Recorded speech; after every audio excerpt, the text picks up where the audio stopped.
Global Typhoon, Chairman TV. Weather update. Helping homeless people. Please subscribe.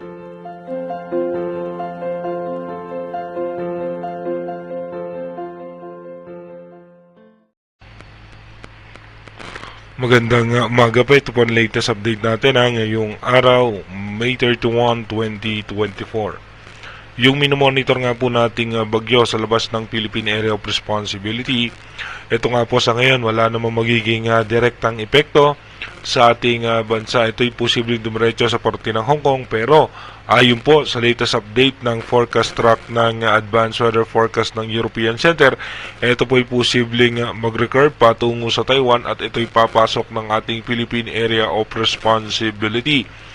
Dalawa nga po yung posibleng senaryo niya, no? Posible pong tropical depression siyang papasok ng PAR, or posible naman po, no, na siya ay isang ganap na low pressure area, pero mababa ang chance niyan ng landfall scenario sa ating bansa dahil dediretso po yan sa may papuntang Japan. At yung southwest monsoon o yung abagat ay inahatak nga po nito, kaya magiging maayos at maganda ang lagay ng ating panahon. Makulimlim na kaulapan halos sa buong Luzon ay posible po nating maranasan.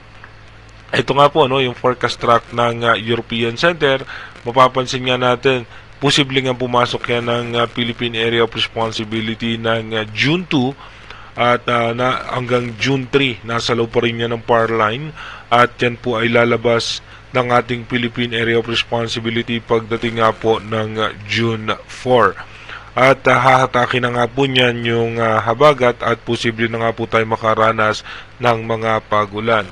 Dumako na nga tayo sa ating advanced weather forecast.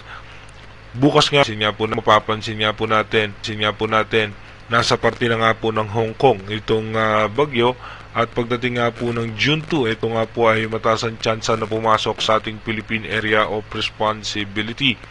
Pagdating naman po ng June 3, ito nga po ay papalayo na agad ng ating PAR line, at apektado naman po tayo ng frontal system, kaya magkakaroon ng mga tsansa ng pagulan sa parte ng extreme northern Luzon.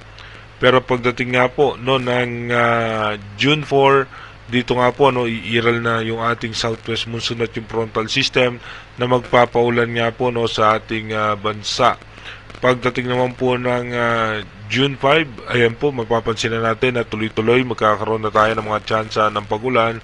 At pagdating po ng June 6, magkakaroon tayo pa rin bagong low pressure area sa loob ng ating Philippine Area of Responsibility, at yung habagat ay patuloy na magpapaulan sa ating bansa.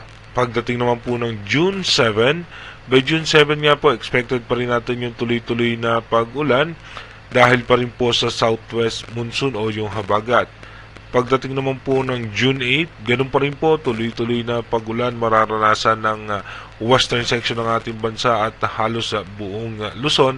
Kaya iba yung pag-iingat sa ating mga kababayan dahil nga po posible naman tayo makaranas ng mga pagbaha at pagguho ng lupa. Pagdating naman po ng June 9, halos tuloy-tuloy nga po makakaranas tayo ng pagulan. Pag-umpisa po yan ng hapon at hanggang sa gabi, at posible hanggang madaling araw magkakaroon tayo ng mga pagulan.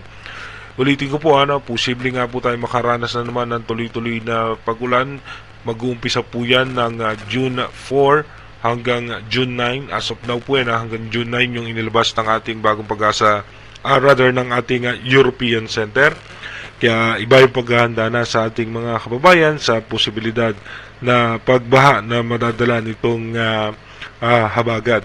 Sa ngayon nga po, wala naman po tayo minomonitor na bagyo na direktang makakaapekto sa ating bansa. Puro southwest monsoon lamang ang magpapaulan sa ating bansa. Mag-iingat po tayo palagi. God bless po sa ating lahat.